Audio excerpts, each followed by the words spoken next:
If you want to see a contract about the land, Iroquois Confederacy, UNArepublic.com/docs, DOCS, Iroquois Confederacy. Don't let somebody give you a synopsis of, this is what it meant. I'm going to show you why that's a problem. You don't want to be listening to people's synopsis. You want to hear the ancestors speak. Go read those documents in their entirety. In those documents, each and every last one of them, I've read them in their entirety. And when you read them, what you're going to find is that the original people said, we don't give up title to our land.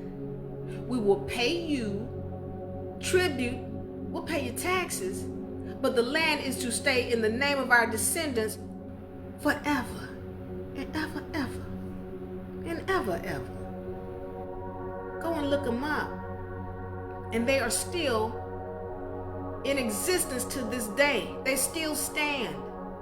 I did some research and homework for you. Go and look it up. Use the information.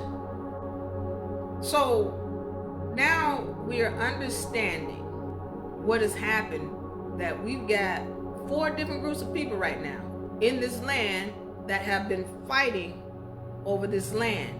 You now understand, you've seen legal documentation here today that tells you what the term Moor meant.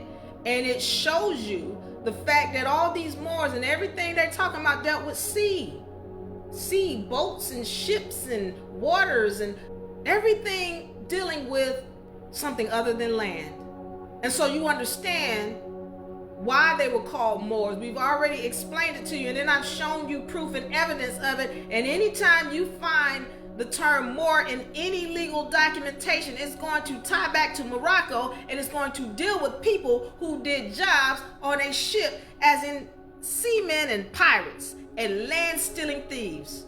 I want to go into some other things that are concerning about people calling themselves Moor and calling this land Morocco. Now, as I've said several times, the only people who have a right to make any contracts with this land known as the Americas are the original people of this land, period. The original people of this land. That would be the melanated people who running around calling themselves Black, African, Negro. Here's the problem, original people. Every time you open your mouth, you write a contract. Every time you open your mouth, you write a contract. And these people are going to hold you to it. This is why you can't get your land back, because you keep calling yourselves things that degrade you, that lower your status. You don't have any legal authority to be requesting anything because you're still asleep. If you want to wake up, come to the front of the room and pay attention. Pay attention. So Elkiman asked me, could I explain Moor? All right. M-U-U-R is what he's asking about. So let me say this again. Moor, as we already understood, he's dealing with sea, ships. All right, Morocco. That is a legal title now. It belongs to Morocco, that company called Morocco. People don't understand. Morocco is a copyrighted and trademark title. All right. M-U-U-R, that means those people who came in from Lemuria. When we're talking about Lemuria, this was a land known to have existed before the flood. All right, before the so-called flood of the Bible, or the deluge. And these people existed in this land called Lemuria. Now, why was it called Lemuria? Because they had a lot of lemurs. The little monkeys with the big eyeballs. Yeah, they had a lot of lemurs on this land. But at that time, they could walk across the land from wherever Lemuria was to the Americas. And these were melanated folk. Big melanated peoples. And so what ended up happening, according to my research, is when the flood came, this land went underwater, and then they ended up traveling into what's known as the Americas today. They're called Moors. One of the oldest known living people would be your Washita Muurs. Thank you for this question. I can't tell you how much I appreciate it. Why is this an issue? I need to go into this document, United States of America versus the heirs of Henry Turner. I need to go into this because when I first read this, I was clueless about what was going on, just like most people. But this guy sends me this synopsis. Everything is law and everything is legal. Okay? Everything is law and everything is legal. The original people already have all of these treaties that have been set down.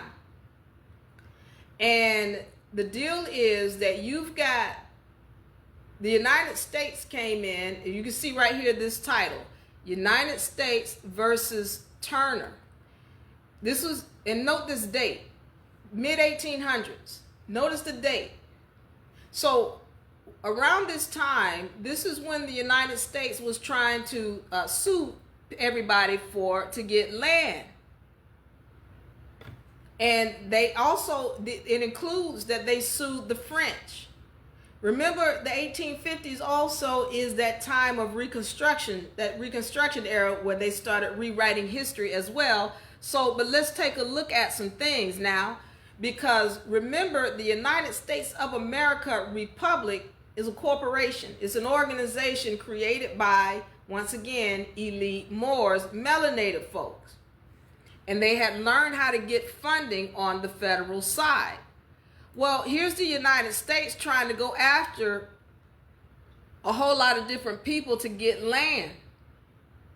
And they sued this Turner, Henry Turner, in efforts to take control of land that he had control of. Now, I'm going to tell you something. And I told you, for me, I like to read original documents. And I can't tell you how I could not find this original document anywhere on the web. I'm still searching, but I went through a lot of things to try to find this document on the web, but I could only find like this court case or this synopsis here. But I do want to go into some things that they said, which help you to understand these people not telling you the darn truth.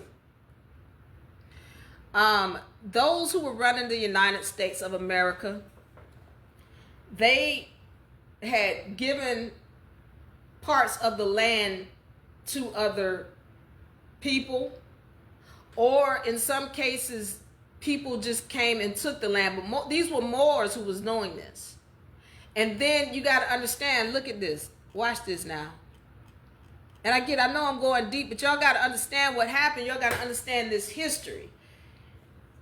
By the time 1850 rolled around, the Queen of England was fully running the United States of America. Those Moors, they had started to lose their power in government. Watch this now. Pay attention.